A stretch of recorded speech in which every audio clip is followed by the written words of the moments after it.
Quirky news. Unusual news stories from around the world. Naughty birdie. A zoo bird is punished. You're stupid. Shut up. Go away, idiot. These are just some of the things that a bird from Guangdong Zoo has been saying to visitors to the zoo. So far, more than 6 visitors have complained. She was swearing at them and calling them all sorts of horrible names, a zoo spokesperson explained. As a result, Mimi, who is an 8-year-old Mina bird, was put into solitary confinement for 15 days. She had to stay in a darkened cage and listen to recordings of polite conversation in a bid to improve her behavior. We tried all sorts of things, the zoo spokesperson explained. When she swore, he would refuse to feed her, but it didn't work. Personally, I don't blame the bird. A lot of visitors think it's funny to teach the bird rude words. But now look what we have to do to poor Mimi.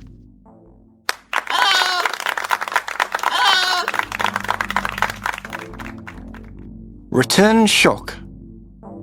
A woman goes on holiday and returns to a different home. I'd only gone on holiday for 2 weeks, complained Marley Zuski to reporters in Eastern Europe, but I couldn't believe what I found when I returned home. The council had built a new road right through my back garden, with a traffic island in the middle, without asking for permission or even telling me that they were going to do it. I now have to dodge the traffic every time I feed my chickens, who live at the end of my garden. And when I protested, the council officers just laughed.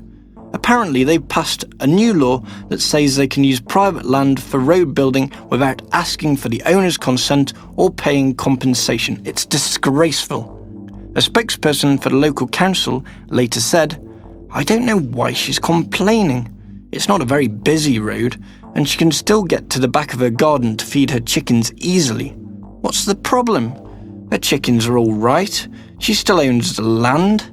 It just has a road running through it now. That's all."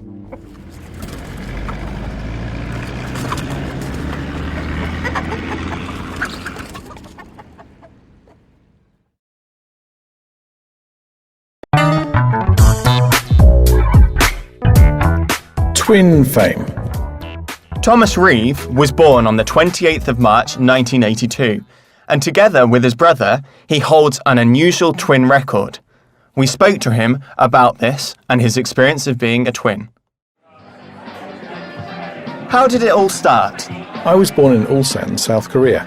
At the time, my father was working there and my mother became pregnant. She only found out a few hours before giving birth that she was going to have twins. The doctor gave my parents a very big shock when he told them, "Mr. and Mrs. Reeve, you will have multiple births." So to add to the confusion, it was unclear how many births there were going to be. Luckily for my mother, there were only 2, my brother, Peter, and me, although for a moment she thought it could have been more. So, what's this record you hold? Well, we were born as British citizens. My father is British and my mother is Dutch. And when my father went to the British consulate to register our births, he found out about our strange record. It turned out that we were the first British-born twins in South Korea, a record of which I'm very proud. What's it like being a twin? Many people ask me this, but of course I don't know how it's different from not being a twin. Obviously it's fun to grow up with somebody your own age, although my older sister might disagree with this. We often teamed up against her, which wasn't very fair. Do people ever confuse you? No, we aren't identical twins, and besides, my brother is much taller and more handsome than I am. He has dark hair and brown eyes, and I have blonde hair and blue eyes. However, when we were at school, our teachers would often get our names mixed up. So to make things easier, my mother used to buy all my clothes in blue and all my brother's clothes in red. What's the strangest twin experience you've ever had? Well, my brother and I decided that after 18 years sharing the same room, we should separate for a bit.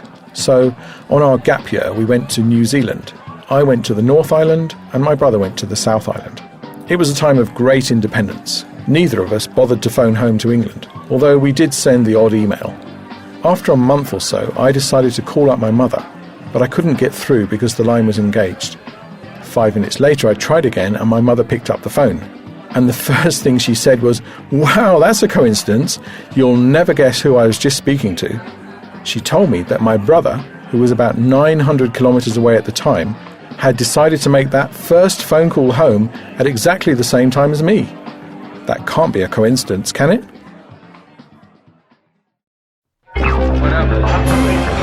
Bar chat.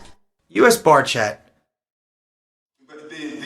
It was like probably an hour of the film that it was just the dog and I. And what I found is you give life to anything. Like we so desperately need to interact. That was one of the things that I got from the research. I talked to a former prisoner of war and a person who had been in solitary confinement, and they were saying that it's a necessity to give life to anything that you can find to give life to. Your mind desperately needs to find some interaction. So it was wonderful with Abby. Somehow, like that dog is smart, and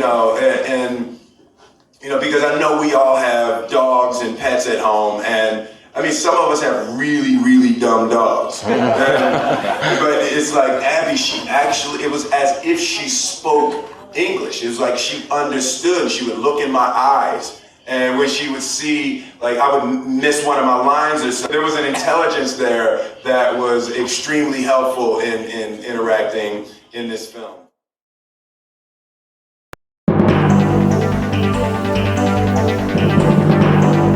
Junk sleep. New report on poor sleeping habits.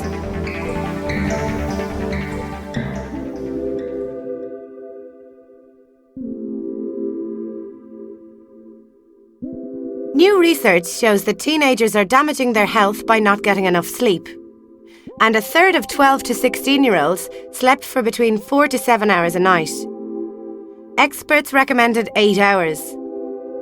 One of the main causes for the rise of the so-called junk sleep is gadgets in bedrooms such as computers and TVs. Almost 25% of teens surveyed admitted they fell asleep watching TV, listening to music, or with other equipment still running.